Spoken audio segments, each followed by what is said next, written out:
Ben Old, mate, you could have had a hat-trick today. I'd be having a quiet word with Oscar Van Hattem if I were you. He poached your second. Yeah, I know. I just Costa played the ball across to me, and I tried to shoot, and I was like, oh, it's going in. And then he just secures it. As we're running off, he's smiling, I'm laughing. He's like, oh, I'm sorry. But I'm happy for him. It's his first goal. So, and I got another one, so it ended up all right. Just before we get into the actual substantive analysis, you burnt Kikianis in the first half. Yeah. Just tell me what it's like to have pace. It's actually been something I've been working on for a while, especially during my injury. So it is a lot nicer now. I've been working a long time as well, Ben. It's a lot easier when you're faster than the opponent. Did you think in that moment that you'd done him? In the first half? Yeah. No, like, I was running and I was like, it feels like he's got the upper hand, and I was able to just get inside.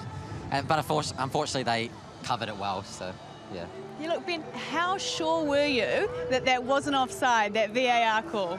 I wasn't at all. Like, obviously, I've had one in the past where it was a VAR, and I was like, oh, this could be onside here. But that one, I saw the guy check and try and play an offside trap. Yeah. So I was like, I think he got me here.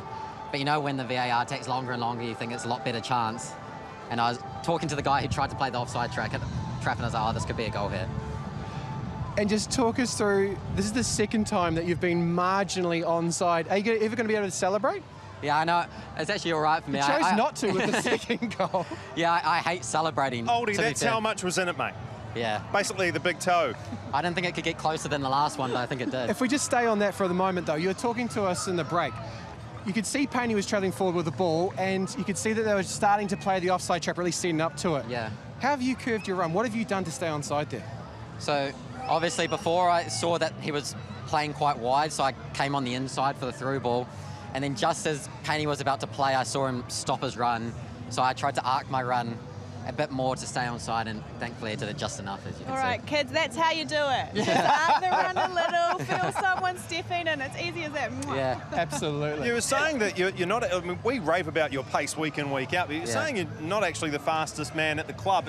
It's more about your acceleration off the mark that gets the jump on defenders. Yeah, like actual top speed, we have stats at the end of the game, and there's people like Paney and Suts who are like so much higher than me. I think what makes people think I'm fast is the acceleration off the mark, which I pride myself on. So I think that's what makes me look fast, and it's could be the haircut important as well. A few weeks running, you've had that sort of military look. Maybe I should keep it then.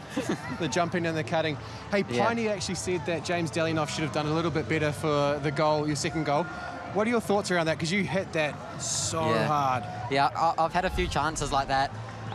In previous games, I've tried to loop it on, and I was like, I can smack this here. It could go anywhere, but if it goes out, then at least they set up. So I just went for it and it paid off. There seemed to be a bit of a forest of bodies in front of you. And I mean, Scott Witten does actually very well to find you kind of on the edge of the box, really. It's a bit of a setup, though, eh? It's a bouncy one. Yeah. So you struck that so sweetly. Thumped it. Maybe that helped it bouncing. I was able to hit it a bit harder. Oh, yeah. Thanks, Scott, then, for that one. I was thinking, what a crap He was just layoff. thanking me for the assist afterwards. Yeah. Well, look, your 2 or possibly 3 goals has put the Wellington Phoenix back on the top of the ladder. Yeah. 40 points.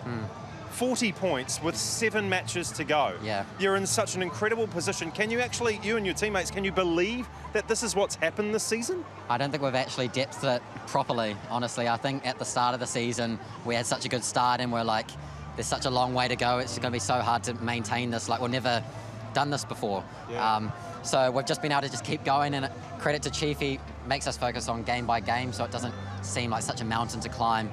And look, we're just winning game by game, and if we're not winning, we're not losing. I think we've only lost 2 games this season, so I think that's the most important thing. And Ben, let's look at the next 7 games, though. I mean, there's going to be a lot more scrutiny. There's heightened pressure. Has the team made any plans to deal with that? Chiefy set up some goals for us for each month to take a lot of pressure on us. It's kind of like, I won't go into too much depth about it, but it's a lot of just how many points we kind of need to get. Incrementalism. Yeah, so it's not about the amount of points we have to get in total, it's just what we have to do step by step to put us in a good place. So he's doing very well with us and making us not think too far ahead. Congratulations on your 2.5 goals, we'll call it, today, and heading back to the top of the table. Ben Old, always a pleasure, mate. Thank you very much, guys. Good stuff.